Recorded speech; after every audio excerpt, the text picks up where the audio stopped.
Pronto, pessoal. Boa tarde. Já estamos gravando aqui a reunião.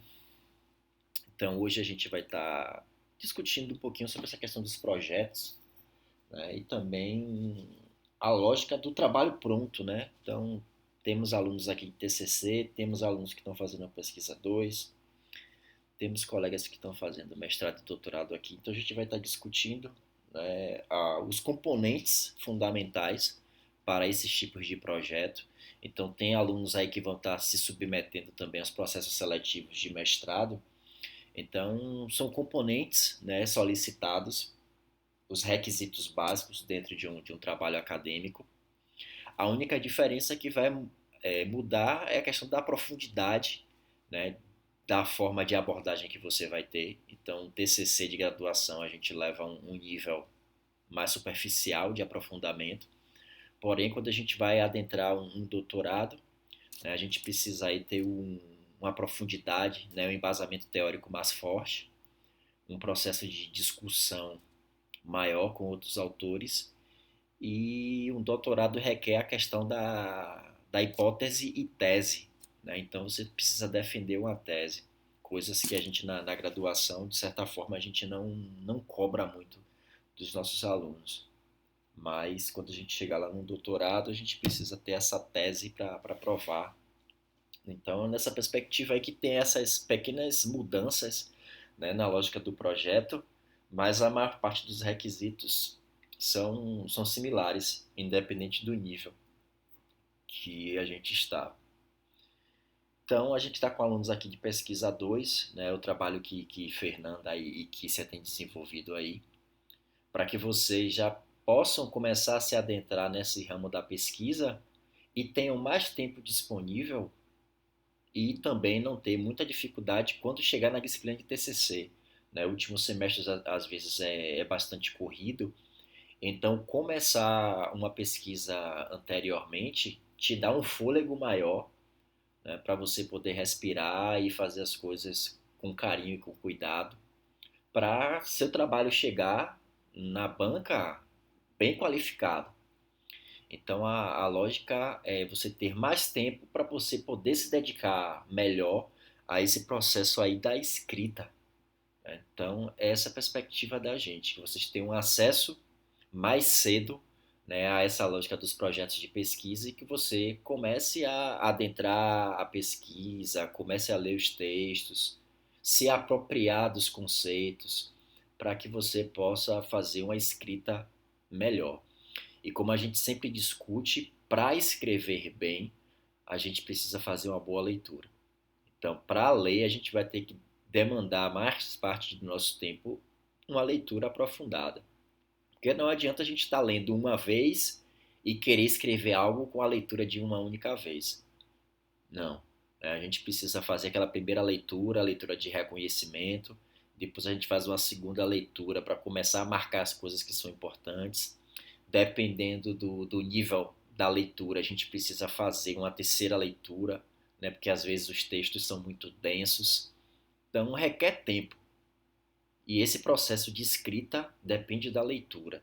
Então, se vocês não têm tempo para ler, o projeto de vocês vai ser desenvolvido aí às duras consequências. E a gente não quer que aconteça isso.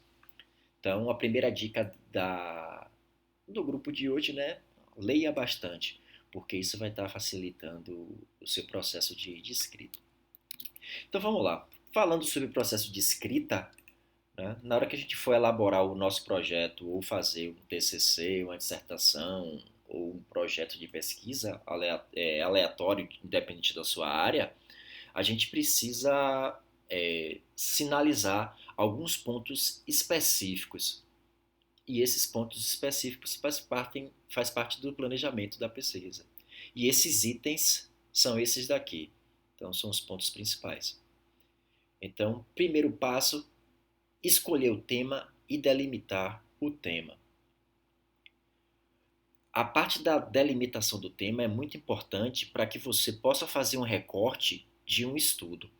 Não adianta você querer fazer uma pesquisa do tamanho do mundo, porque você não vai conseguir dar conta de fazer uma pesquisa do tamanho do mundo. Então, você e o seu orientador vão estar fazendo esse recorte a chamada delimitação do tema. Então é muito importante. Não queira salvar o mundo com apenas um trabalho. Talvez a gente não consiga fazer isso. Na maioria das vezes a gente não vai conseguir mudar o mundo com um trabalho. Mas a gente, a partir da nossa contribuição, por mínima que ela seja, a gente vai estar mudando algumas coisas. Então é nessa perspectiva que a gente vai ter que trabalhar, certo? Então escolha uma coisa pequena que você dê conta e faça aquela coisa muito bem. Então a nossa maior preocupação como orientadores é que você dê conta e dê conta muito bem daquele tema. Então não importa se o tema é pequeno, o que importa é que ele seja bem trabalhado.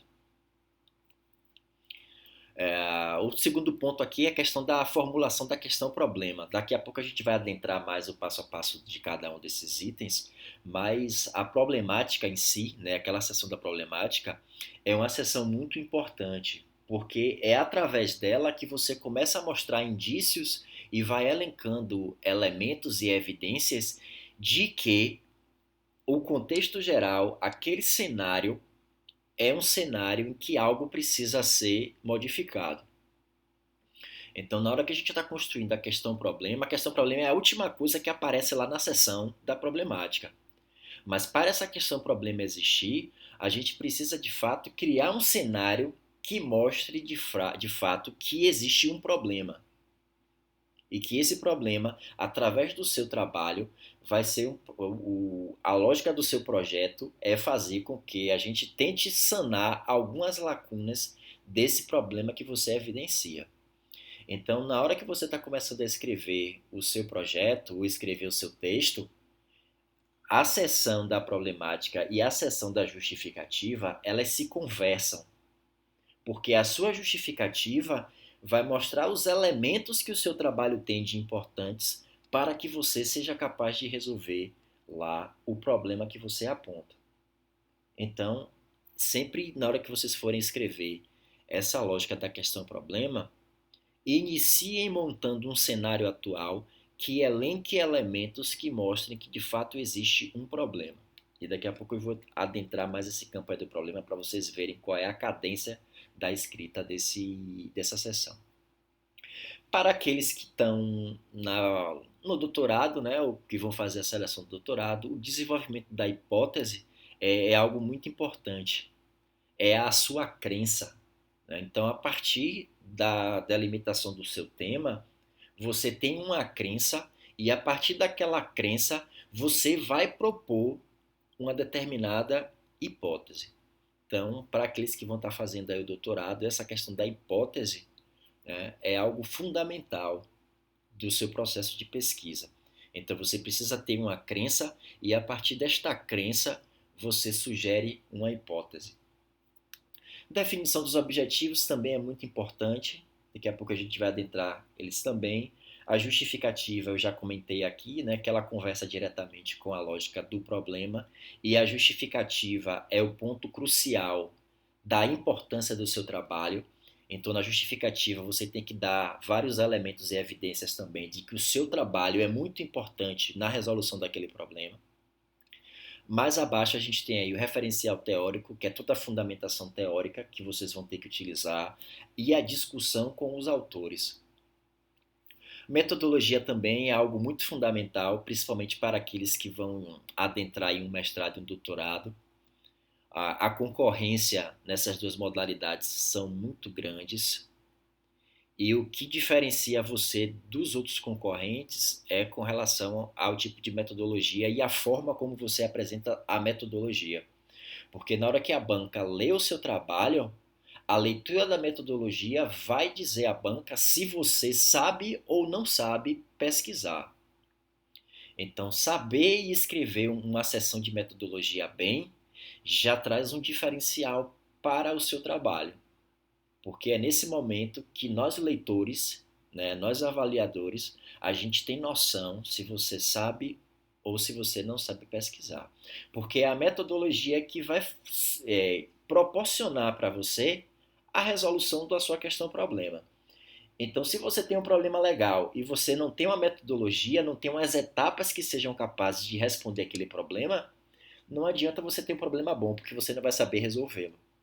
Então, todo esse processo metodológico é muito importante para que você descreva de uma forma bem detalhada, né, para que os leitores do seu trabalho identifiquem todos os passo a passos para que você consiga resolver a sua questão problema. Para aqueles que estão com o projeto, né, em si, o projeto precisa de um cronograma. Então você precisa ter todo o detalhamento de tempo com relação às etapas que serão cumpridas. Então, aqueles que estão fazendo projetos, né, os meninos da pesquisa, né, pesquisa 1, pesquisa 2, vocês precisam no projeto de vocês, que vocês entregam a Fernanda e a Kícia, colocar mais ou menos um cronograma aí de resolução, né, das suas etapas e construção aí da lógica de resposta do seu problema. E como todo trabalho acadêmico, a gente precisa ter as referências. Vamos seguir aqui em frente. Para ajudar nesse processo de elaboração, né, algumas perguntas podem ser realizadas para auxiliar você na escrita. Então, por exemplo, o tema e o problema de pesquisa, ele se relaciona com a pergunta o que fazer? Então, respondendo esta pergunta, você consegue determinar o seu tema e determinar o seu problema de pesquisa. Para determinar os objetivos da pesquisa, a pergunta que você precisa se fazer é para que fazer?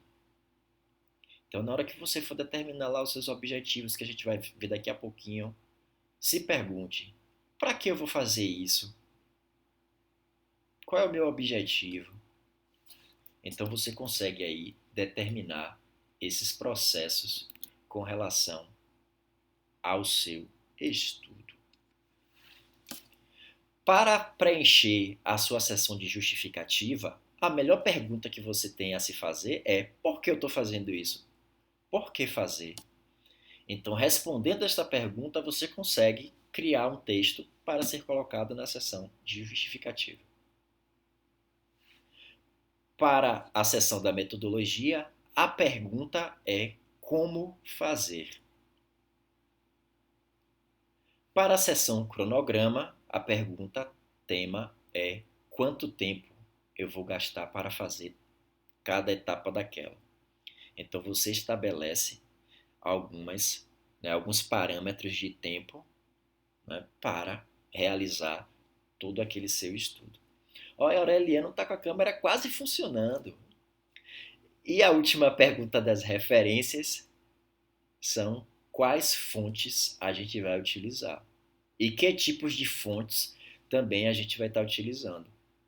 Então não adianta a gente ficar pegando muito site da internet, né? A gente precisa, né, de certa forma, a gente vai estar discutindo isso daqui a pouco, a gente precisa selecionar de onde vem aquela informação. Se aquela informação de fato é uma informação verídica, é uma informação confiável, é uma informação fidedigna, né? Então, temos que tomar cuidado de onde vêm as referências também. Seguindo em frente. Então vamos adentrar aqui a questão por tópicos. O primeiro tópico é o tópico tema, né? Então a gente vai retomar agora o tópico tema. Quais são as coisas importantes na hora que você vai colocar o tema, né? O título do seu projeto, né? Porque o tema ele está colado com a lógica do título. O que é que você precisa pensar na hora que você vai escolher a temática que você vai pesquisar? Primeiro passo: tenha afinidade, sintonia e se identifique com o tema. Isso é muito importante.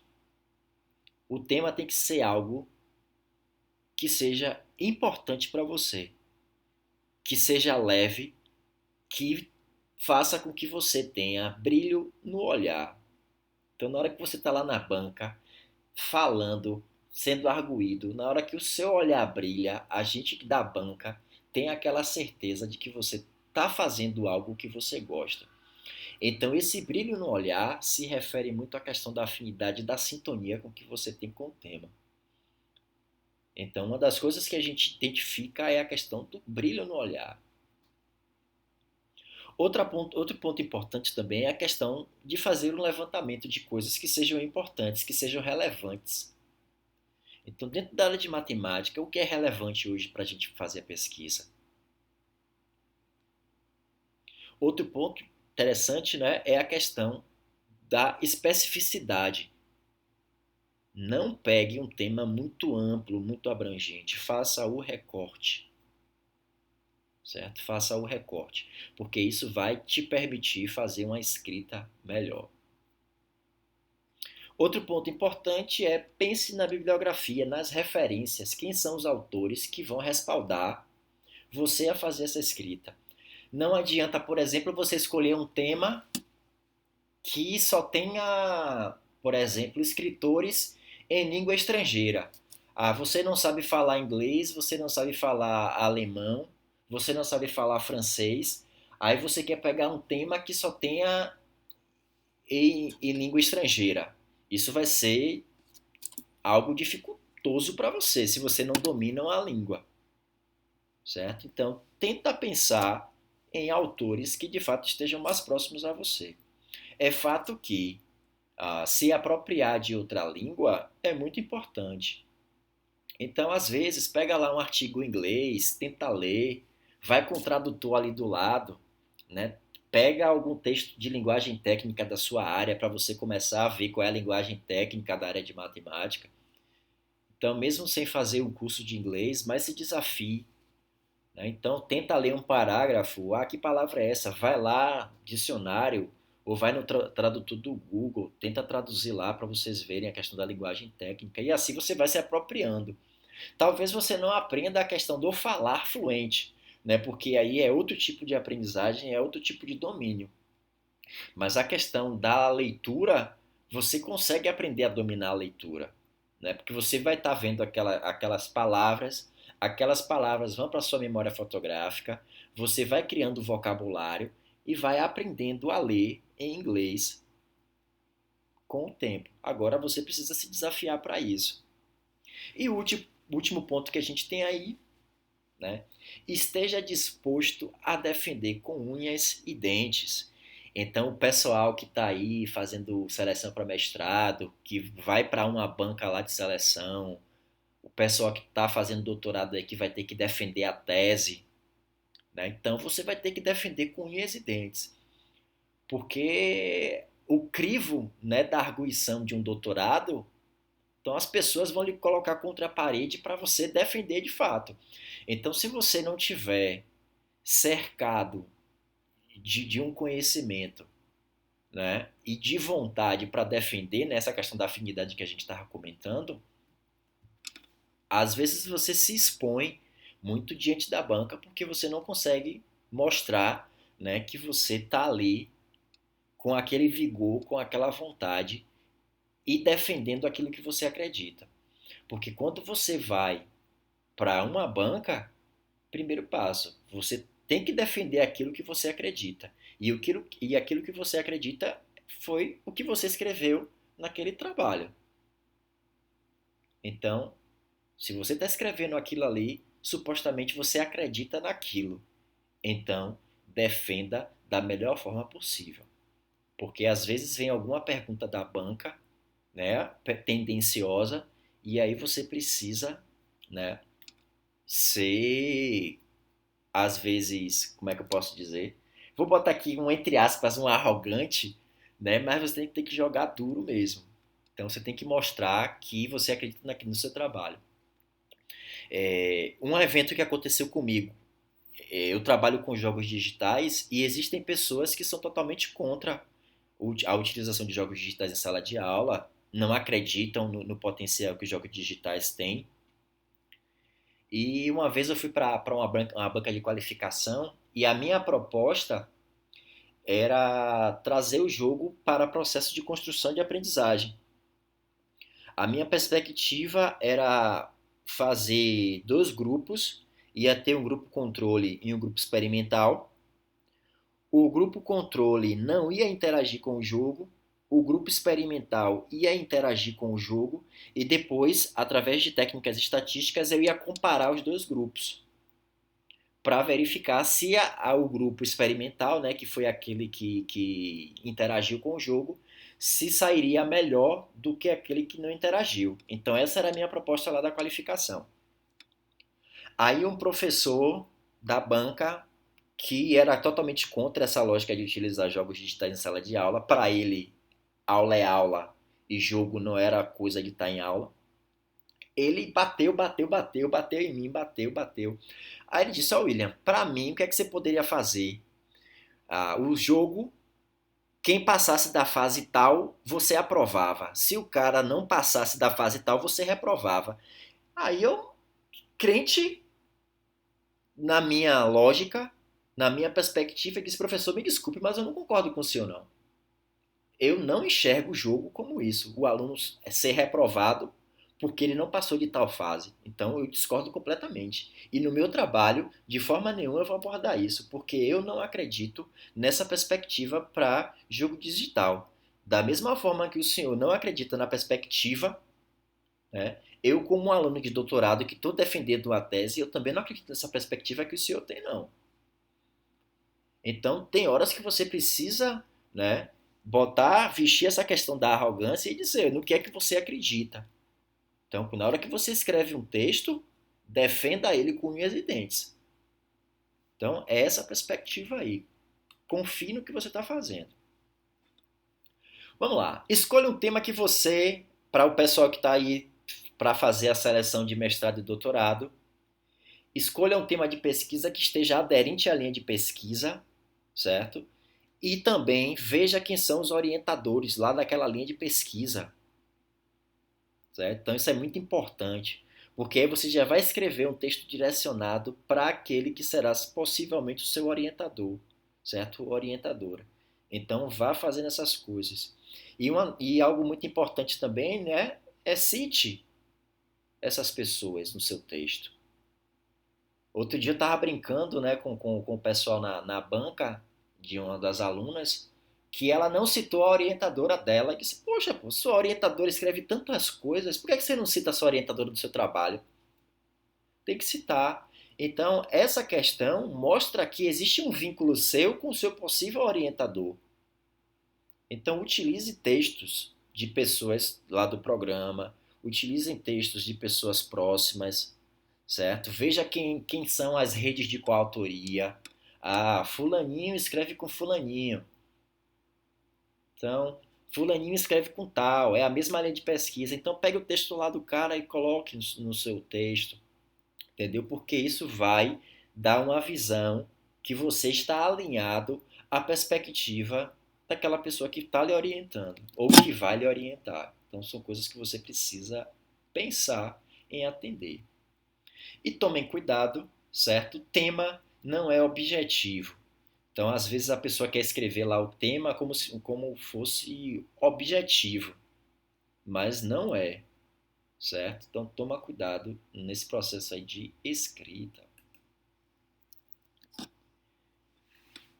Para resumir, né, esse processo aí do projeto de pesquisa, nós da área de matemática, né, que lidamos com essa questão do conjunto, então, um bom projeto de pesquisa, ele é essa interseção aí nessas três perspectivas, né? A perspectiva da afinidade do interesse, a perspectiva da aplicabilidade da relevância, então precisa ser algo relevante, né? Precisa ser algo aplicável, e também a perspectiva do conhecimento, né? Do quanto você precisa estudar para fazer o texto funcionar. Né? Então, o conjunto, né, a interseção desses três conjuntos vai mostrar a viabilidade da escrita do seu projeto. Então não adianta você pensar em alguma coisa que não seja viável de ser escrito. E para existir viabilidade, você precisa pensar nessas três coisas aí. Em um conhecimento teórico que respalde você ao que você está pensando, que seja algo que tenha afinidade, que você se interesse em escrever, porque você vai ter que defender isso com unhas e dentes. e que tenha relevância social e que seja algo aplicável. Então, pense nisso daí, na hora que vocês forem elaborar o projeto de vocês. Ponto principal também foi a discussão que nós tivemos aqui há 15 dias atrás. Faça o estado da arte. Então, na hora que você determina qual é o tema, então, pesquise alguma coisa sobre aquele tema, porque através do estado da arte, a gente vai ver o cenário atual, a gente vai ver as lacunas, a gente vai ver as intervenções, a gente vai ver os problemas e a gente vai evitar de, como eu já falei na outra vez, né, de reinventar a roda. Não adianta você fazer algo que já está feito. Certo? Então, replicar as coisas não funciona. Se já está feito, para que você vai refazer? A única coisa que você pode fazer é, com base no que já está feito, você identifica aquelas lacunas do que está feito e propõe melhorias naquele processo.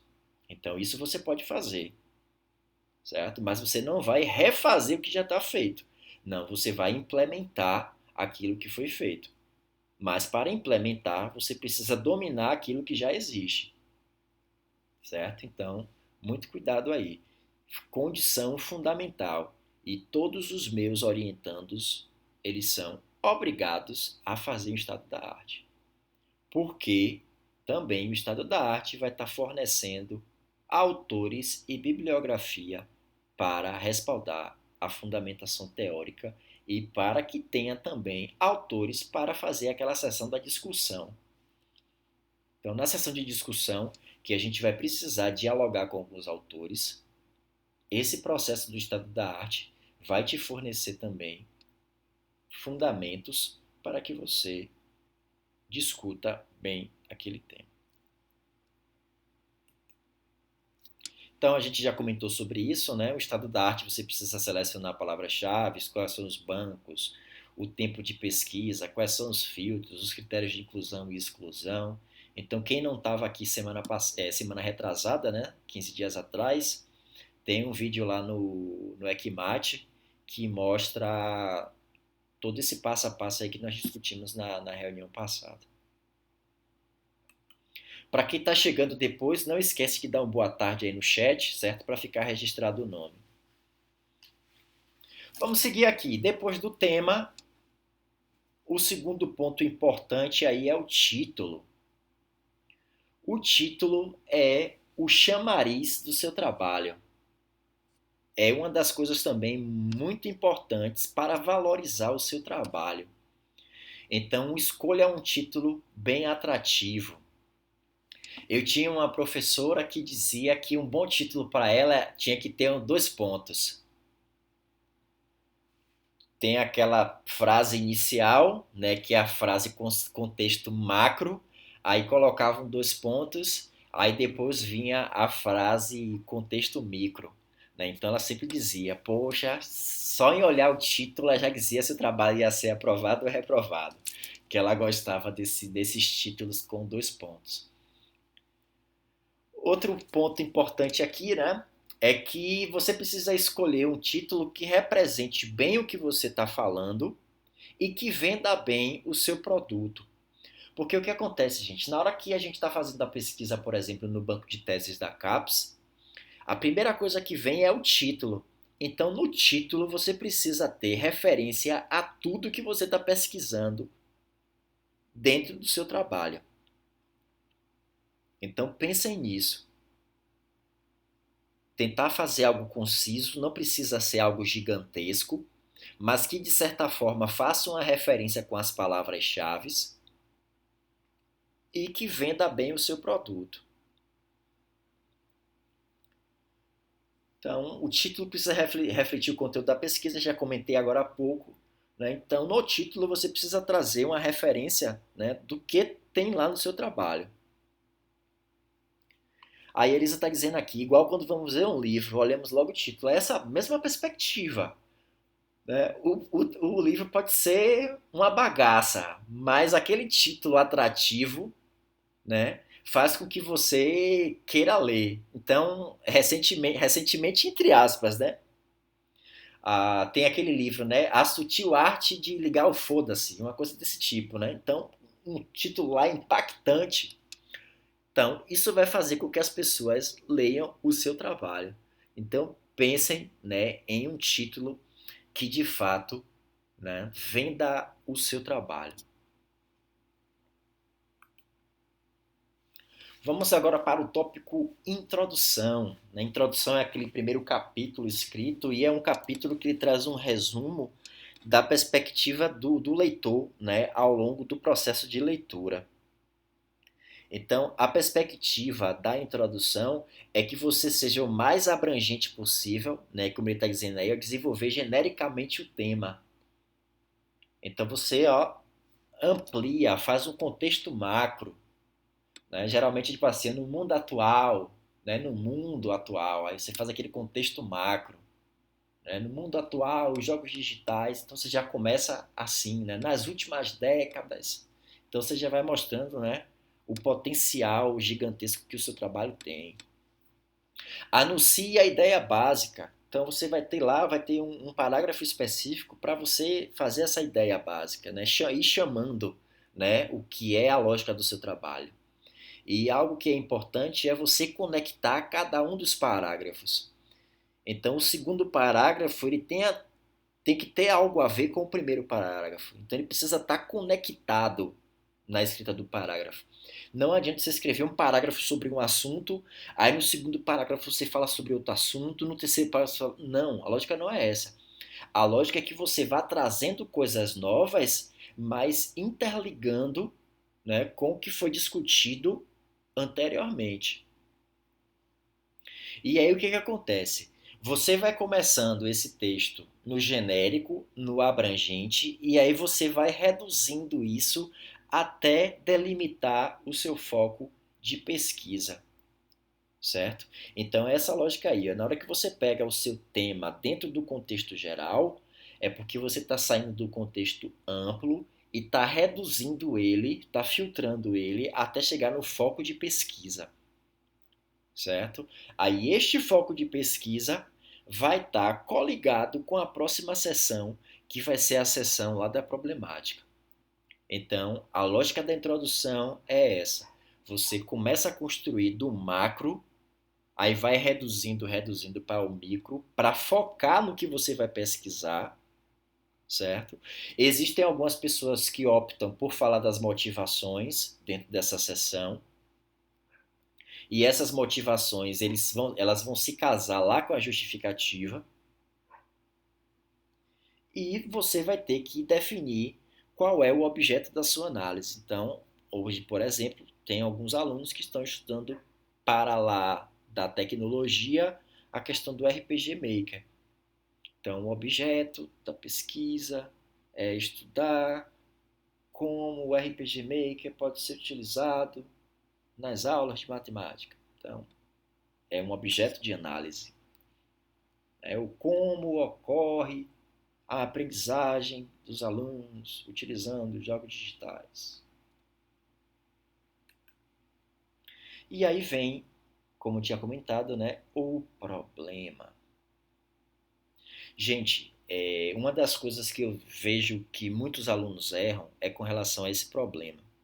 O problema em si não é só aquela pergunta, certo? O problema em si é o contexto todo que você cria.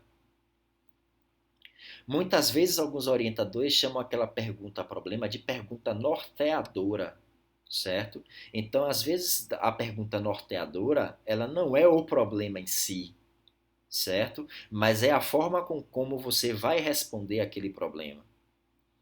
Então, o problema é uma seção, são vários parágrafos que você precisa escrever os elementos que montam um cenário.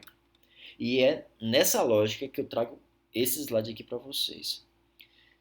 O problema parte da inquietação. Então, você aí, nesse momento, que já está definindo ou que já definiu o seu tema de pesquisa. O problema parte de uma inquietação. Então, dentro da nossa área de matemática, qual é a sua inquietação? O que é que te incomoda?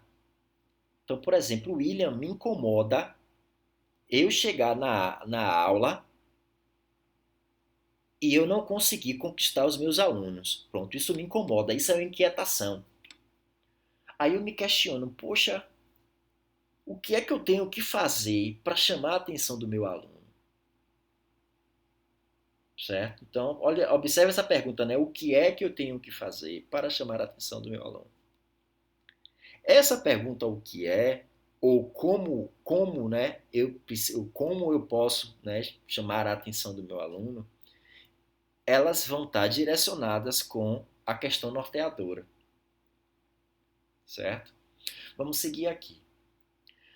Um professor meu da área de metodologia, ele dizia que o problema está muito relacionado com esse termo aí, ó, dor do mundo.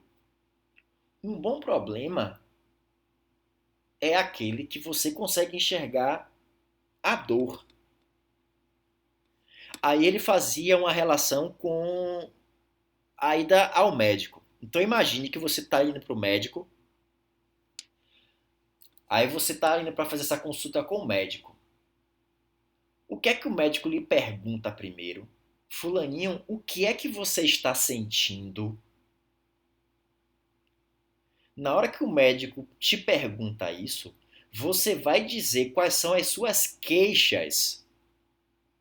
Ó, doutor, eu estou sentindo uma dor de cabeça, eu estou sentindo uma azia, eu estou sentindo isso, eu estou sentindo aquilo.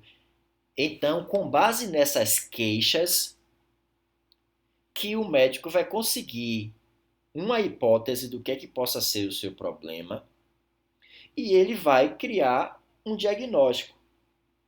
Então, gente, a seção de problemas, você vai dizer quais são as queixas. Olha, os alunos estão desmotivados. Então, isso é uma queixa. Então, eu não consigo, né, chamar a atenção dos meus alunos porque meus alunos estão desmotivados. Ah, os meus alunos estão indo para a sala sem se alimentar. Então, isso também é uma queixa. Então, é um dos motivos para que esse problema esteja acontecendo, certo? Então, você precisa pensar nessa lógica, tá? O problema em si é uma dor e essa dor tem queixas. E na sua seção de problema, você vai ter que elencar quais são as queixas. Então, esse é o foco. Então, ali, ó, a definição de problema vai ser a pergunta que a pesquisa pretende responder. Então, na hora que a gente está terminando essa lógica do problema, a gente coloca lá aquela questão norteadora. E a sua pesquisa é a resposta para esse problema. Então, para o problema que eu estava dizendo, da desmotivação dos alunos, a solução, para mim, pesquisador de jogos digitais, são utilizar jogos digitais em sala de aula, certo? Então, dentro desse contexto do problema, né, das minhas queixas, oh, os alunos estão desmotivados, os alunos não prestam atenção na aula, os alunos tal coisa, pronto. Qual seria a minha hipótese, a minha sugestão? Oh, se eu inserir jogos digitais em sala de aula, eu consigo resolver esse problema da motivação, do engajamento. Então, é essa a perspectiva, certo? E outra coisa importante que eu tá no item de cima, né? Você tem que propor algo que seja possível de solucionar, né, com aquilo que você tem de conhecimento. Então não adianta você propor uma coisa que você não vai ter respaldo teórico para conseguir alcançar, porque o problema vai continuar sem solução. Né? Então tem que ser algo da viabilidade, né? Como a gente já comentou aqui, precisa ser algo que seja viável, certo? Aí, né, para formular o problema, devemos transformar o tema da pesquisa em uma pergunta. Né? E aí a gente vai chegar lá naquela pergunta-problema que os orientadores de vocês geralmente sugerem para você colocar lá no final dessa sessão do problema.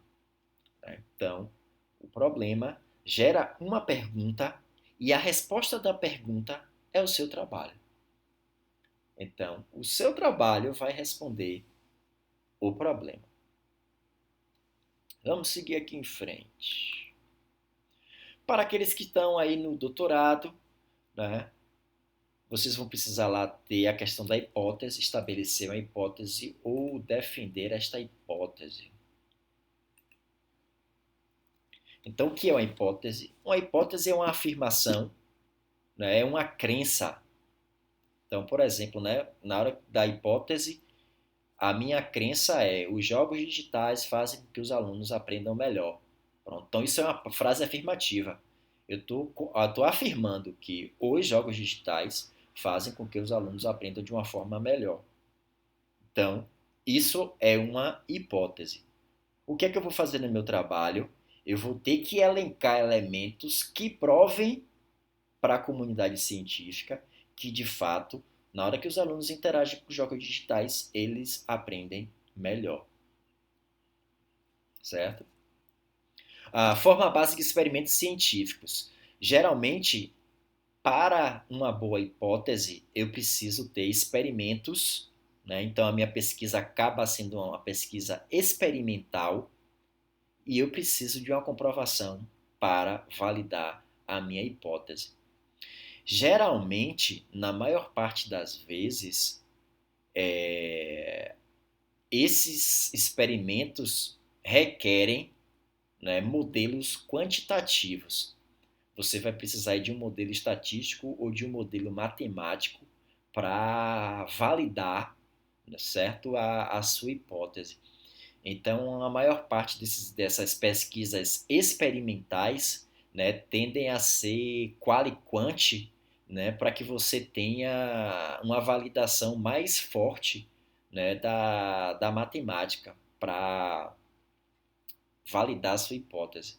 Né? Então, geralmente, os orientadores pedem muito essas pesquisas quali-quant para conseguir validar isso. Aí, como está no item abaixo, né, você precisa construir uma hipótese testável, né, que seja uma testável robusta. Então, tem que ser uma coisa forte e firme. Né? Uma vez, um colega meu, ele fez uma hipótese, então eu não me recordo agora qual foi a hipótese, mas ele chegou lá na tese, no final da tese dele, e ele não conseguiu provar. Ele ficou super frustrado, porque ele fez uma técnica, ele confiava que aquilo ia dar certo. Na hora que ele aplicou o método estatístico mostrou para ele que deu errado. Aí imagine, depois de 4 anos, você acreditando que aquilo vai dar certo, deu errado. Aí o cara ficou totalmente frustrado. Aí a orientadora: não, rapaz, relaxa, fique tranquilo, vamos para a banca. Aí na banca, a banca aprovou ele com louvores, apesar dele não ter conseguido provar o que ele queria, mas ele conseguiu provar a forma de não fazer. Né? Então, a tese dele mostra como não fazer para responder aquele problema. Aí um dos doutores da banca comentou, disse: olha, agora eu sei que esse caminho que você fez não é capaz de responder a esse tipo de pergunta. Então, para os próximos pesquisadores que vão ler a sua tese, eles vão saber que esse caminho não vai te levar à resposta dessa pergunta. Então, isso também acaba sendo uma tese de doutorado.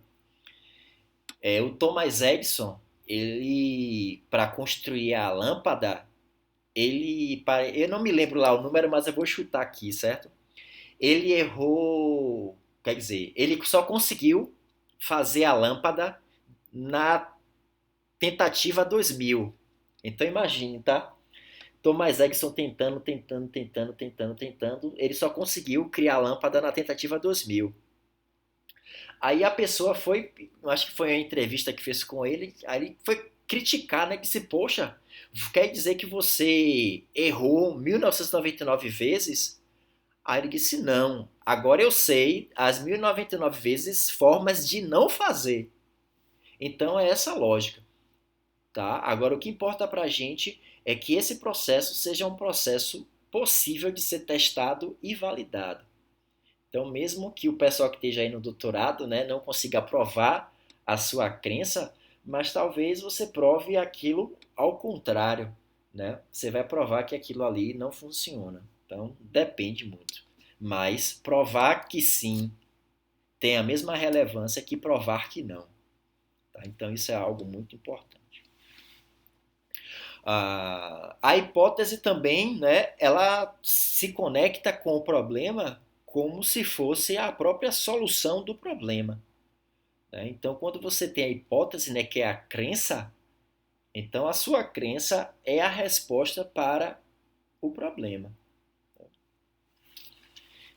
E aí o último item, se é possível testar se esta hipótese surtirá efeito. Então, você tem que pensar nisso. Né? Uma boa hipótese é aquela que pode ser validada. Então, você precisa ter esse processo de validação para garantir a eficiência, né, o efeito dela dentro do seu contexto. Partindo para os objetivos. Então, objetivo geral deve representar a ideia central da pesquisa. Então, aquele objetivo no infinitivo, para o objetivo geral, ele precisa ser o mais amplo possível, porque ele vai ter lá a ideia central. Já os objetivos específicos, eles são menores, eles são intermediários e eles juntos conseguem responder à demanda do objetivo geral, certo? Outro pepino que eu sempre bato na questão das bancas que eu participo é cuidado, não confunda objetivo com etapa metodológica. Então, algumas pessoas vão se realizar estado da arte. Isso não é objetivo específico. Tá? Realizar estado da arte é uma etapa metodológica. É a primeira coisa que você vai ter que fazer no estudo para que você seja capaz de escrever sobre um determinado tema. Certo? Então, fiquem muito atentos a essa questão dos objetivos, para não confundir com as etapas metodológicas. Certo? Aí o que é que vai acontecer isso? Você tem que ficar atento ao tipo de verbo que você está pegando e à ação daquele verbo. Então, por exemplo, um verbo bom de objetivo geral é o verbo analisar, porque o verbo analisar é algo complexo, é algo amplo. Então, geralmente, em objetivos gerais, a gente usa analisar. Um verbo bom para objetivo específico, identificar, porque identificar é algo simples de ser feito, certo? Então a gente usa identificar como verbo para objetivo específico. Então essas lógicas são muito importantes para que você se atente na hora de escolher o verbo. E na internet existe a chamada tipologia de conteúdos. Na tipologia de conteúdos, você tem lá uma lista de verbos conceituais, atitudinais, verbos para objetivos gerais, verbo para objetivo específico. Então você, né, precisa estar atento a isso daqui. Utilize verbos no infinitivo. Verbos no infinitivo é aquele que termina com R, né? Está lá, ó, analisar, identificar, né? Compreender. Então precisa estar no infinitivo. Outro ponto importante, né? Os objetivos eles precisam estar linkados utilizando esse para quê. Então, por exemplo, analisar as contribuições dos jogos digitais. Para quê? Para que eu quero analisar isso? Então, esse para quê é muito importante que você utilize, principalmente nos objetivos específicos. Quer identificar as características importantes dos jogos digitais. Para quê? Aí você completa essa frase. Porque aí o leitor vai ter a consciência de que aquele objetivo específico tem alguma importância dentro do seu projeto. Então não é um verbo solto, não é uma ação solta, é uma ação que vai te dar subsídios para determinadas outras coisas. Então, na hora que vocês forem escrever os seus objetivos, coloque esse para quê, né, o motivo, o porquê de você estar fazendo aquela coisa no objetivo específico. Certo? E sempre se referem à obtenção do conhecimento. Então, são ações que vão gerar o conhecimento dentro daquele determinado tema. E aí, como eu tinha comentado com vocês, né, existe uma variedade de verbos que vocês podem utilizar e as categorias, né? Categoria de memorização, de compreensão, de aplicação, de análise, de avaliação, de criação. Então, vocês precisam, né, se atentar a esses tipos de verbo e quais os melhores verbos que você vai utilizar para objetivo geral e para objetivo específico. Mas se atentem para isso, né? Tem alguns verbos que eles já na sua interpretação eles vão demandar de uma amplitude mais complexa. Então, analisar, né? Então, analisar é algo complexo, né? Descrever, demonstrar é algo complexo, certo? Então, demonstrar é um verbo para objetivo geral, certo? Então, selecionar é algo simples de fazer. Então, selecionar é um verbo para específico. Tá? Então, fiquem atentos a isso na hora de vocês escolherem os verbos, porque também é algo muito importante para o seu projeto de pesquisa, de forma a lhe orientar quais são os caminhos que você terá que percorrer para responder o seu problema. Então, os objetivos eles estão conectados para a resposta do seu problema. Então, se você não criar objetivos condizentes, é como se você não conseguisse responder a pergunta norteadora lá da seção dos problemas. Então, todo o texto ele é super conectado. Seguindo em frente para a seção justificativa. Então, na seção justificativa, você vai trazer elementos que mostrem que o seu trabalho é o trabalho. Então, você vai trazer nessa seção a relevância social do seu trabalho. Meu trabalho é importante por causa disso. Tal tema está sendo investigado por causa disso. As contribuições da minha pesquisa vai servir para isso. Então eu vou conseguir resolver tal e tal problema com a minha pesquisa, certo? Então é o momento de você defender, certo? A sua ideia, a sua pesquisa. Então, a justificativa vai mostrar que de fato o seu trabalho é um bom trabalho. Então, essa é aquela lógica de você colocar as coisas mais lindas para vender o seu trabalho. Então, na venda do seu trabalho é isso daí. Ó. Você tem que mostrar nessa sessão que o seu trabalho tem valor, que o seu trabalho vai contribuir para a comunidade científica.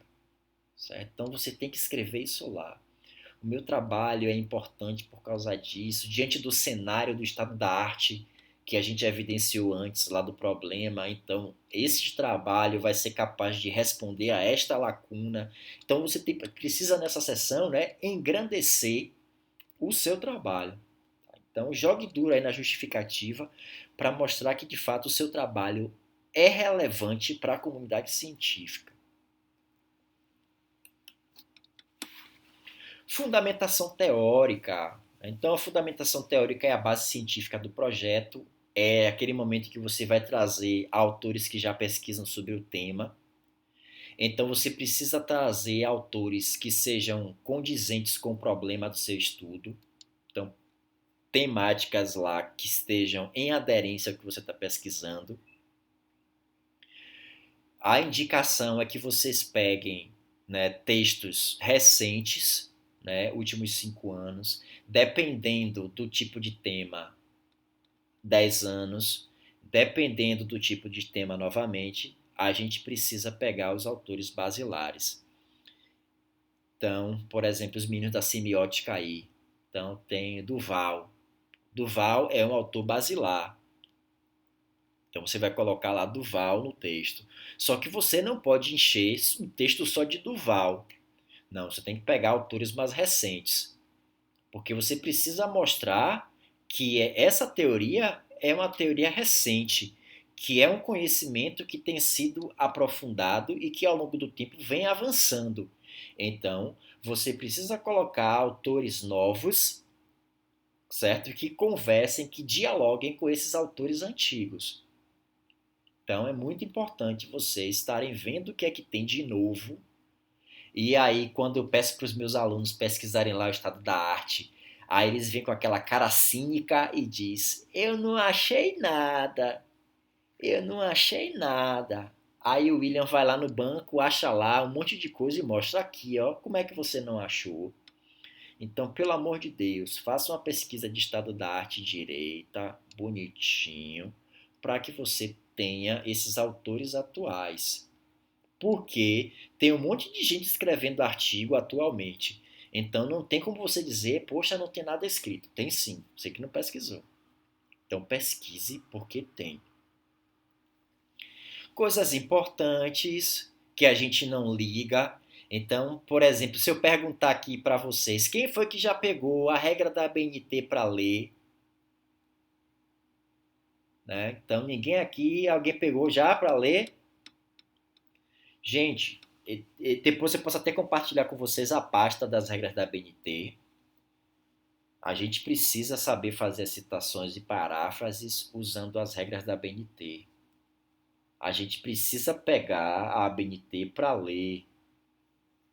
A gente não leva isso a sério, faz as coisas a facão no trabalho. A gente precisa pegar. Então, o sumário tem uma regra, o formato das citações tem uma regra, o formato de nota de rodapé tem a regra. Os meninos que estão fazendo estatística comigo, pela ABNT, as tabelas precisam ser abertas na lateral. Aí eu vejo gente de mestrado e doutorado fechando tabela, estão fazendo texto científico errado. Né? Então, essas mínimas coisas, vocês precisam estar atentos. Só que vocês ficam atentos a tantas outras coisas que se esquecem desse processo aí.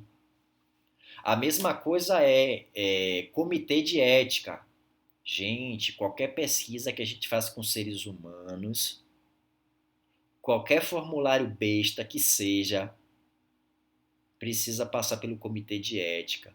Então a gente precisa levar a pesquisa científica a sério, certo? Então, apesar de que muitas vezes não tem tempo, essas coisas, comitê de ética demora, as pesquisas não são tão complexas assim, mas, segundo o comitê de ética, se você vai fazer um TCC de graduação e você vai estar fazendo uma pesquisa com seus alunos na escola que você atua no estágio, precisa de comitê de ética, certo? Então, tem que ficar atento a essas coisas, tem que cumprir as regras. Às vezes a gente passa despercebido, né? Passa por cima, mas pelo rigor científico a gente precisa passar essas coisas pelo comitê de ética. Seguindo aqui, né? Então na fundamentação teórica você precisa dialogar com os autores para trazer o maior respaldo científico para a sua escrita. E esse processo de diálogo é o processo de que você precisa escrever aquilo que você entendeu. Então, aí vem a lógica, né? Você vai fazer a leitura de fulano de tal e você vai escrever aquilo que você entendeu sobre. Você vai poder discutir com o tal autor. Ó, o autor fulano de tal, né, sinaliza tais e tais aspectos, né? Entretanto, diante da vivência de sala de aula, nós observamos, ou outro autor observa tal e tal coisa. Então você tem que criar, certo? Esse diálogo entre você e entre os próprios autores lá. Para aqueles que vão estar fazendo o processo aí de seleção para mestrado e doutorado, né, é bom citar autores do programa que você está submetendo o projeto, porque isso vai mostrar que você está alinhado com as perspectivas dos seus possíveis orientadores. E aspecto muito importante: cuidado com autores de perspectivas contrárias. Vocês precisam tomar muito cuidado com isso. Por exemplo, na área de jogos digitais, existe um determinado autor, que eu não vou dizer o nome, que ele considera os jogos digitais como ferramentas. Só que o termo ferramenta é um termo tecnicista, certo? Então é um termo tecnicista. E existe outro autor que considera jogos digitais como ambientes de aprendizagem. Para esse autor, ambientes de aprendizagem é uma teoria construtivista ou sócio-interacionista, né? Dependendo da pesquisa que ele esteja lá abordando. Aí eu lhe pergunto, como é que você, na fundamentação teórica, vai estar usando um autor tecnicista e outro autor construtivista? Se o cara da banca olhar o seu projeto, ele reprova você na hora. Aí ele vai questionar, gente, esse cara não está sabendo os autores, não a perspectiva teórica dos autores. Então isso é fundamental. Agora isso você só aprende lendo. Você precisa ler bastante aquele autor, entender as perspectivas teóricas que ele tem sobre tal coisa, até porque ele vai sinalizar. Geralmente os autores sinalizam isso em nota de rodapé, por exemplo. Olhe, eu uso ferramentas, eu uso a terminologia ferramentas por causa disso. Eu uso a terminologia ambientes de aprendizagem por causa disso. Agora, se você não lê o texto, não se apropria do conceito que o cara está trazendo, se você não se atenta às notas de rodapé, meus sentimentos, você vai cometer esse erro e é um erro grave. Né? Colocar, por exemplo, numa fundamentação teórica, um autor tecnicista com uma perspectiva e um autor que é construtivista. Meus sentimentos, numa seleção de mestrado e doutorado, você vai passar vergonha. Tá? Então toma muito cuidado. Você precisa ler os autores e se apropriar das perspectivas teóricas que eles têm. Então toma muito cuidado. Pronto, em resumo, né, essa fundamentação teórica, né, ela vai ter a função de nortear a sua pesquisa, ela é a base científica, ela precisa ser escrita na redação dissertativa, com argumentos e com citações. Aí é o que a gente chama de redação científica. Né? Então você precisa escrever neste formato. E a ideia desse referencial também vai te fornecer um contexto geral, né? Um cenário atual do que é que vem sendo estudado. E as fontes mais confiáveis para esse tipo de fundamentação é através de documentos, de livros e de artigos científicos. Pelo amor de Deus, muito cuidado com essas coisas de site que vocês pegam. Tem muito aluno que gosta de pegar informação de site e colocar no texto. Aí, às vezes, lá o site foi criado por um adolescente que nunca foi nem na escola direito, e você está pegando aquela informação como se fosse uma informação verídica. Então, tomem cuidado, certo? Com o tipo de local que vocês estão pegando os textos aí que estão orientando o trabalho de vocês. Então, quais são os critérios, né? A autoria. Qual é a experiência daquela pessoa que está escrevendo? Então, gente, não é só pegar o texto de fulano de tal que está na internet, não. Quem é fulano de tal? Ainda mais a gente, né, que pela ABNT a gente cita o sobrenome. Então, Silva 2015. Rapaz, quem é Silva?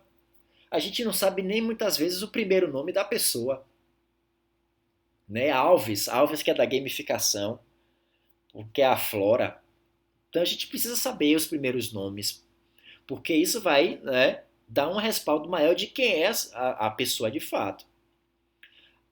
Então fiquem atentos. A data também é importante, certo? Então esse material é de quando?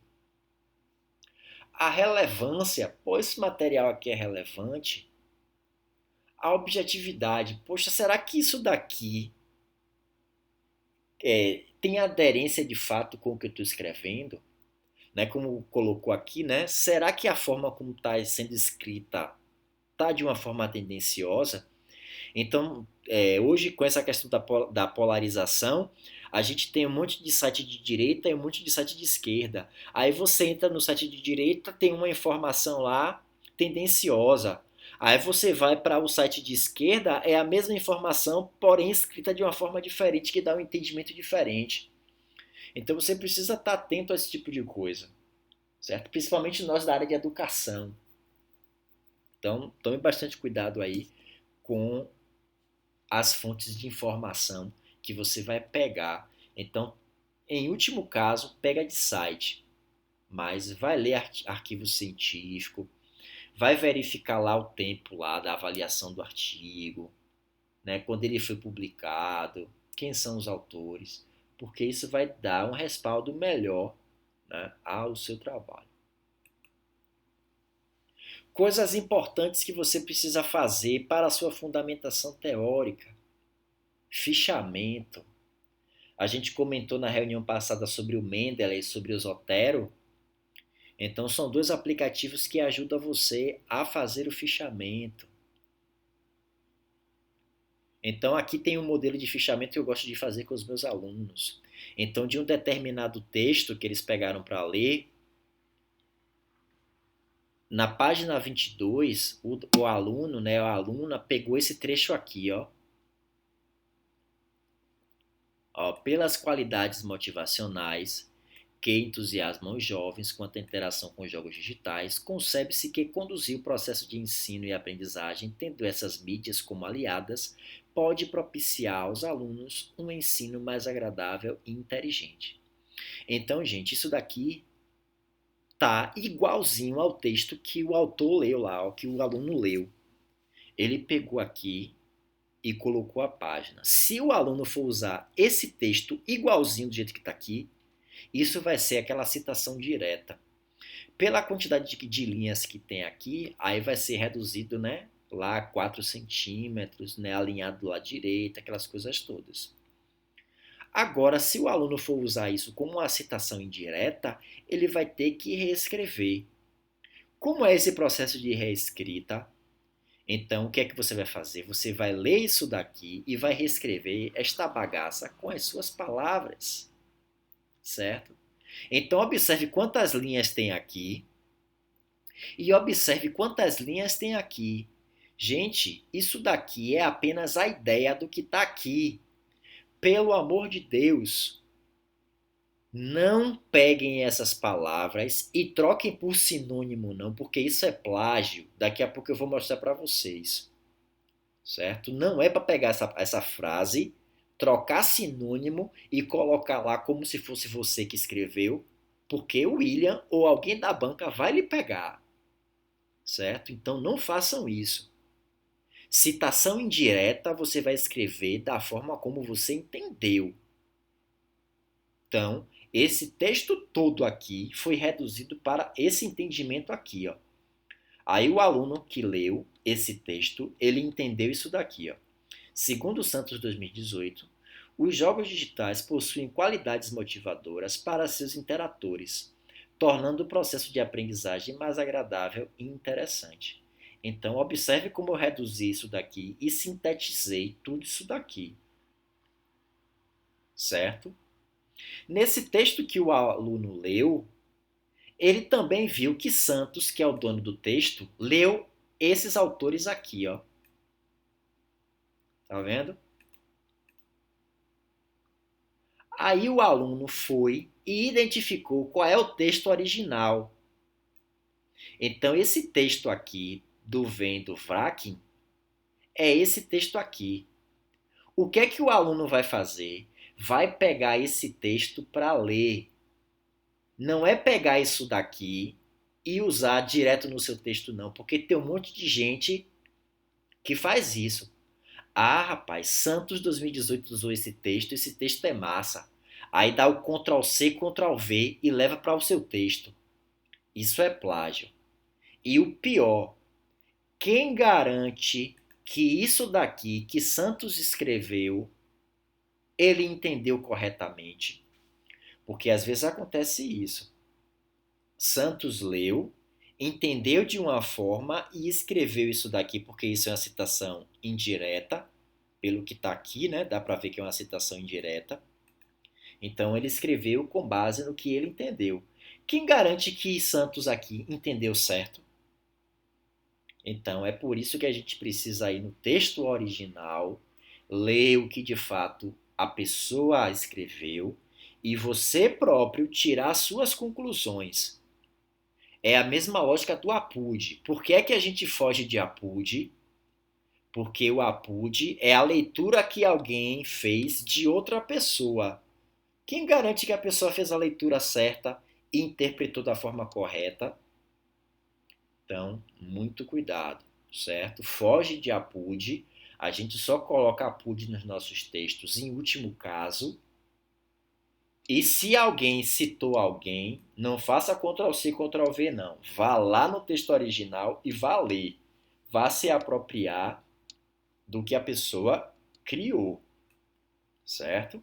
Agora a maior parte dos alunos querem fazer tudo em cima da hora, aí faz isso, é Ctrl+C, Ctrl+V, Ctrl+C, Ctrl+V, aí, usando a linguagem técnica, vai dar merda, certo? Por que vai dar merda? Deixa eu avançar aqui logo para a parte do plágio, para vocês verem que coisa linda. Pronto, tem um sisteminha gratuito e tem um sisteminha pago, que é melhor ainda, que ele consegue identificar os plágios dos alunos, certo? Essas frases em vermelho aí são plágios,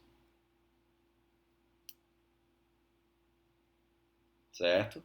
O que foi que o aluno fez? Essas partes que não estão em vermelho, a pessoa trocou pelos sinônimos. E aí hoje tem alguns sites, né, que a pessoa bota lá, aí o próprio site troca os sinônimos. Se fizer isso, eu vou lhe pegar. Não faça. Tá? Então observe aqui, ó, essa frase aqui em negrito é um indício de cópia. Essa frase em vermelho é cópia literal. Aí o que foi que o aluno fez? Trocou isso daqui por sinônimo, ó, que é a frase que não aparece, tá vendo? Isso daqui a pessoa trocou por um sinônimo. Mas o contexto da frase, o sistema pega.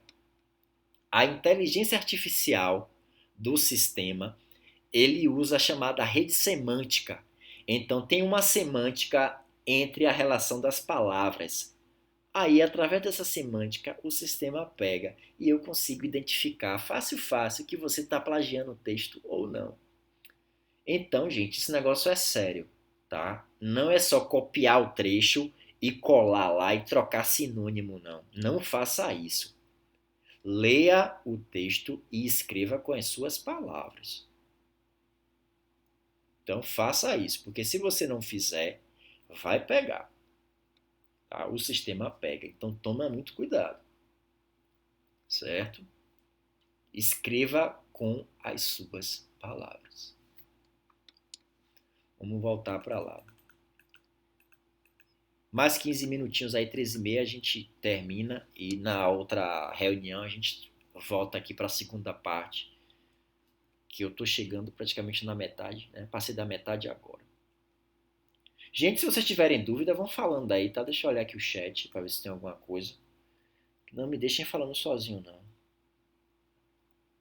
Professor, a gente poderia ter acesso a esses slides? Eu posso liberar esses slides. Deixo lá na pasta. Só espero que vocês consultem depois, que vocês não olham nada depois. É a mesma coisa dos alunos que tiram foto do quadro. Não vai nem olhar depois. Só para dizer que tem ali. Pronto, outra coisa importante aqui, gente, para a gente finalizar, eu paro aqui nessa parte da metodologia. A metodologia, como eu estava comentando antes, né, é algo também muito importante. O cara da banca vai olhar para a sua metodologia e ele vai saber se você sabe ou não sabe pesquisar. Uma boa metodologia vai te fornecer uma boa delimitação das etapas que você precisa cumprir para responder aquele problema. Então, dentro da sua metodologia, você precisa caracterizar a sua metodologia. E depois que caracterizar a metodologia, você precisa apresentar as etapas metodológicas. Então, primeira coisa que eu vou fazer, eu vou realizar o estado da arte. Segunda coisa que eu vou fazer tal e tal coisa. Terceira coisa que eu vou fazer tal e tal coisa. Quarta coisa que eu vou fazer tal e tal coisa. Porque isso vai se conectar com os objetivos específicos, porque as etapas metodológicas elas casam com os objetivos específicos. E como vocês já viram, os objetivos específicos respondem o objetivo geral e o objetivo geral responde à pergunta norteadora lá dentro do problema. Então, mais uma vez, tudo no seu texto está conectado. E na metodologia, você vai ter que escrever isso. O que é que você precisa escrever? Deixa eu mostrar aqui, certo? O esboço, porque isso daqui resume tudo que você precisa fazer. Quem está para fazer mestrado e doutorado precisa caracterizar a sua pesquisa quanto à natureza. Então, o pessoal do mestrado e doutorado precisa dizer lá se a pesquisa é básica ou se ela é aplicada. Aí você vai descrever lá um parágrafo. Meu estudo, tá, se aproxima da natureza básica. Segundo fulaninho de tal, a natureza básica é tal. Aí você vai dizer, o meu estudo se caracteriza pela natureza básica por causa disso. Então você precisa dizer isso no seu texto. Precisa caracterizar a sua pesquisa dentro daquele referencial. Certo? Então o pessoal do mestrado e doutorado que está aqui na sala, você vai ter que colocar lá um parágrafo dizendo, né, quanto à natureza, a minha pesquisa é básica. Então, fulaninho de tal, tarará, tarará, tarará. Daqui a pouco eu posso mostrar minha tese para vocês e eu mostro onde é que está isso. Certo? Para o pessoal do TCC, precisa colocar isso aqui, ó. Quanto à abordagem, a minha pesquisa é qualitativa. Segundo fulaninho de tal, pesquisa qualitativa é isso. A minha pesquisa tem aderência com a qualitativa por causa disso. Próximo parágrafo. Quanto aos objetivos, a minha pesquisa é exploratória. Segundo fulaninho de tal, pesquisa exploratória é tal. A minha pesquisa tarará se adequa a isso por causa de tal coisa. Quanto aos procedimentos, a minha pesquisa ela é bibliográfica, né? Toda pesquisa tem parte bibliográfica e, às vezes, também tem pesquisa de campo. Então, a pesquisa de campo pode ser experimental, pós-facto, participante, pesquisação, etnográfica de caso e outras coisas que eu não coloquei aí. Então, gente, na hora que você faz uma metodologia da pesquisa, você precisa colocar isso daí bonitinho. Eu vou abrir aqui o site e eu já compartilho a tela com vocês.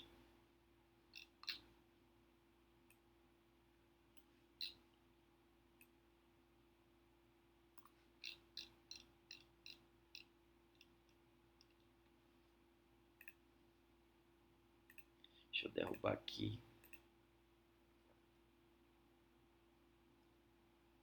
Compartilhar a nova tela.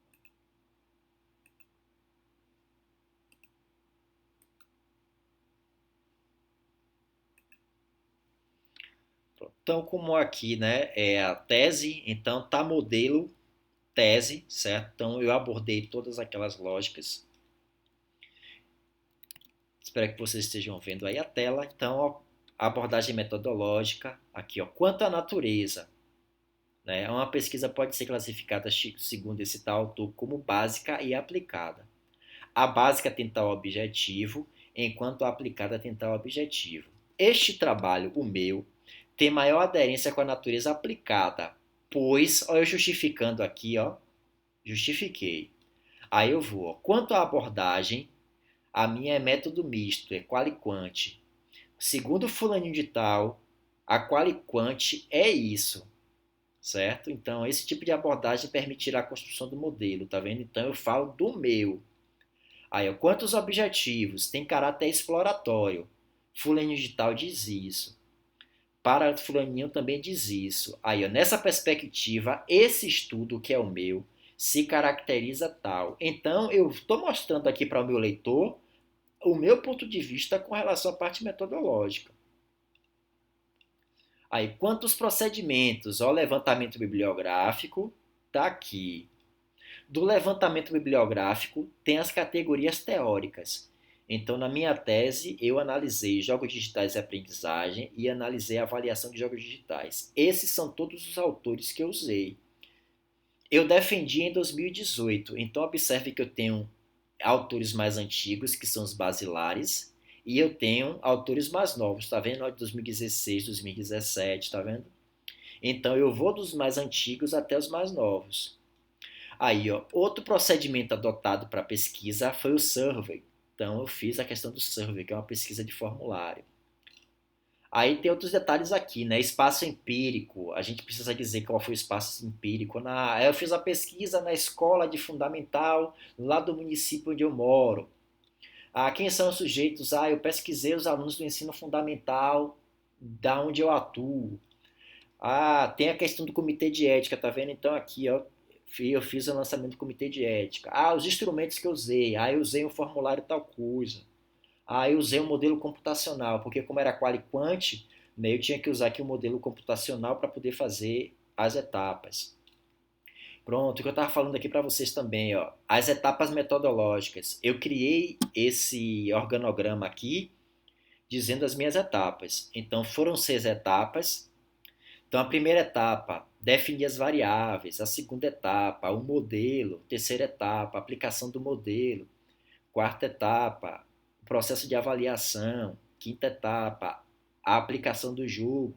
Sexta etapa, as análises. Lembrando, né, que se você for pegar minha tese depois para ler, essas etapas aqui, elas vão dialogar com os objetivos específicos que estão cá em cima. Então, como eu tinha comentado com vocês, ó, nos meus objetivos específicos, eu coloquei o para quê, ó. Então, ó, caracterizar tal coisa, e aqui tem um para quê, ó, para a utilização desses componentes no modelo avaliativo. Ó, comparar os métodos, tá vendo? Comparar é algo fácil, tá vendo? Então é um verbo de objetivo específico. Para quê, ó, tem aqui, ó, com um intuito. Então eu vou utilizando vários termos diferentes, mas eu estou dizendo para que é que eu estou usando aquele negócio. Ó, estabelecer como forma de permitir, tá vendo? Então sempre coloca esses negócios do para quê nos objetivos específicos. E como eu tinha comentado com vocês, ó, para objetivo geral a gente usa uma palavra bem ampla, ó, desenvolver. Desenvolver é algo bem amplo. Aí a mesma coisa aqui, ó. Aqui é a minha seção do problema. Observe, ó. Definição do problema. Olhe quantas coisas eu escrevi. Tá vendo? Para poder chegar na questão norteadora. A questão norteadora é só isso aqui, ó. Essa é a questão norteadora. Agora observe aquela dor do mundo que eu tinha comentado com vocês antes, né? As queixas.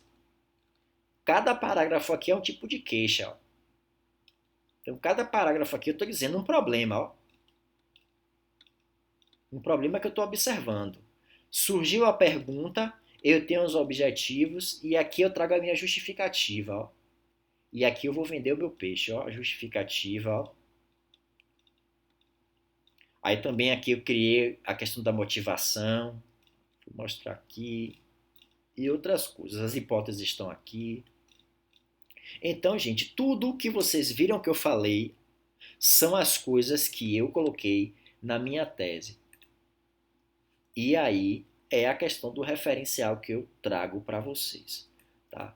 De antemão, hoje a gente encerra por aqui, né, 3h30. Se vocês tiverem alguma pergunta, esse é o momento das perguntas.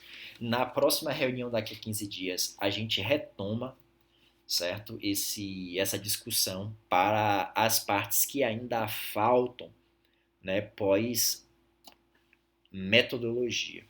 Então, gente, fiquem à vontade aí para fazer suas perguntas, suas intervenções, tirar suas dúvidas. Esse é o momento de tirar as dúvidas aí com base no que vocês viram. Diva, se eu esqueci de falar alguma coisa. Aureliano também, que é professor de TCC. Doval, que orienta. Aila, que orienta. Se tiver mais algum professor que eu não estou vendo aqui. Das experiências que vocês têm visto aí nesse processo de orientação. Alguma coisa que eu não comentei, fiquem à vontade aí para falar.